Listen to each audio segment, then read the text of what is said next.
కలకత్తాలో ఉన్న శ్యామసుందరి మాత గుడిలో ప్రతి రాత్రి ఒక విశేషం జరుగుతుందనే భక్తుల నమ్మకం ఉంది. అక్కడి పూజారి ప్రతిరోజూ శ్రద్ధగా పూజలు చేసి, హారతి ఇచ్చి, అమ్మవారి నగలను సర్దుకుని అలమారాలో వేసి తాళం వేస్తాడు. గుడి నిండా నిశ్శబ్దం ఏర్పడే సమయం అది.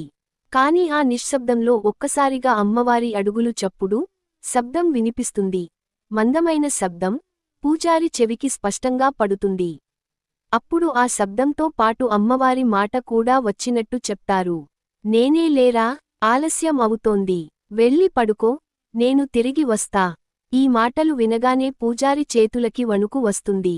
ఎందుకంటే భక్తుల విశ్వాసం ప్రకారం శ్యామసుందరి మాత ప్రతి రాత్రి గుడిని విడిచి తన పరిసర కాలనీల్లో తాను తిరుగుతూ భక్తుల కష్టాలు, బాధలు, ఇబ్బందులు చూసి తిరిగి గుడికి చేరుతుందని. ఆ రాత్రి వచ్చేవారు గుడి బయట వెలుగు కాంతుల దగ్గర అమ్మవారి అడుగుల శబ్దం, పాదనూపురాల మోత వింటామని అంటారు.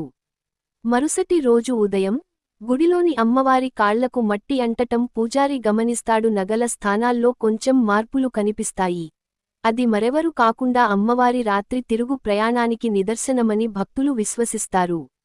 ఇలా శ్యామసుందరి మాత గుడి భక్తుల హృదయాల్లో అమ్మ అనుగ్రహం రాత్రిపూట కూడా నడుస్తుంది అనేది నమ్మకంగా నిలిచిపోయింది.